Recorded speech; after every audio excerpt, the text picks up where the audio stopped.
From the top of a 7-meter high building, the angle of elevation of the top of a cable tower is 60 degree and the angle of depression of its foot is 30 degree. Determine the height of the tower. तो ये question था set first, second और third का 2023 में। तो हम देखते हैं कि ये अपनी प्लेन सरफेस आ चुकी है। इसके ऊपर एक अपने पास एक बिल्डिंग है। मान लो कि हमने इसको ए बी नाम दे दिया है, तो ए बी ये एक बिल्डिंग है, 7 मीटर हाई की बिल्डिंग है। The angle of elevation of the top of A cable tower, तो एक केबल टावर है। तो यहाँ से जब हम इसके टॉप से, जो top of a 7 metre high building है, इसके टॉप से जब हम इस केबल टावर के टॉप को देखेंगे तो सीधी सी बात है केबल टावर इससे ऊपर ही होगा, इससे हाइट में बड़ा होगा। तो एक हॉरिजॉन्टल लाइन यहाँ से हम ड्रॉ कर लेते हैं और ये सी डी हमारा केबल टावर हो गया। तो यहाँ से जब हम एक लाइन ड्रॉ करेंगे, ये वाली लाइन, तो यहाँ से हमने देखा इसके टॉप को, तो ये जो हॉरिजॉन्टल के साथ एंगल ऑफ एलिवेशन बन गया, ये 60 डिग्री का था।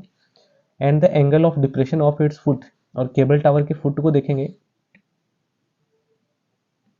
तो इसके टॉप से हमने इसके फुट को देखा, तो हॉरिजॉन्टल लाइन के साथ ये जो लाइन एंगल बना रही है, ये एंगल ऑफ डिप्रेशन हो गया जो कि 30 डिग्री का है। तो हमें इसकी हाइट बतानी है, तो ये 7 मीटर है, तो यहाँ पर हमने ये पॉइंट मान लिया ई। तो ये इन दोनों के बीच की, दो पैरेलल लाइंस के बीच की डिस्टेंस इक्वल होगी, तो ये 7 मीटर है, तो ये वाली भी 7 मीटर होगी। अब हमें टावर की हाइट बतानी है, तो हमें डी ई की वैल्यू पता लग जाएगी, तो हमारा आंसर आ जाएगा। तो पहली बात हमें सिर्फ ट्राइंगल्स पे ध्यान देना है। पहली बात तो एक तो आपके पास ये जो ट्राइंगल है ये नजर आ रहा है, तो हम बात करेंगे ट्राइंगल बी ई सी की। तो बी ई सी में ये जो एंगल है वो 30 डिग्री का है, तो हम लिखेंगे tan 30 degree is equal to, अब tan थीटा का मतलब क्या होता है, परपेंडिकुलर अपॉन बेस। तो थीटा के सामने 7 मीटर है यानी सी ई है, तो हम इसको लिख भी देते हैं सी ई, ये हमारा परपेंडिकुलर है। तो इसमें बेस कौन सा हुआ, ये जो रह गया वो बेस है, और ये जो 90 डिग्री बना है 90 के सामने हाइपोटेनियस होता है, तो बी इसमें क्या हो गया, हमारे पास बेस हो गया। अब यहाँ से tan 30 डिग्री की वैल्यू जैसे कि सभी को पता होगा 1/√3 होती है। अब सी ई की वैल्यू यहाँ पर 7 मीटर है और अपॉन में बी ई की वैल्यू वो हम फाइंड कर लेंगे ताकि वो आगे काम आ जाए ऊपर वाले ट्राइंगल में।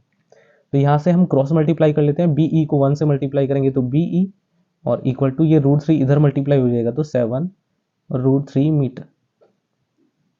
तो ये आ गई हमारे पास बी ई की वैल्यू।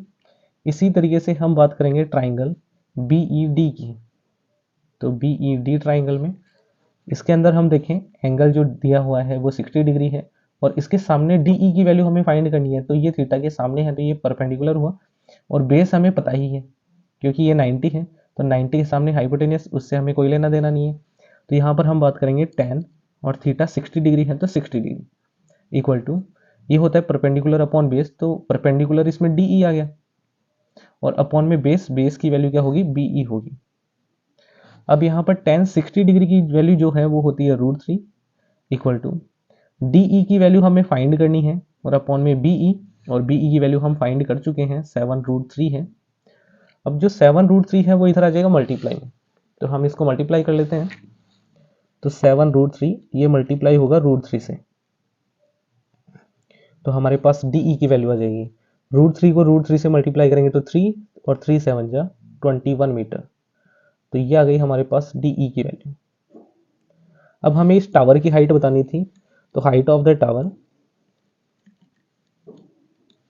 तो टावर की जो हाइट है वो इक्वल है किसके, सी डी के, और सी डी जो है वो डी ई प्लस ई सी से बना है, और डी ई की वैल्यू हमने फाइंड कर ली 21 मीटर है, और ई सी की वैल्यू 7 मीटर है। तो इस टावर की जो हाइट है वो आ चुकी है 28 मीटर।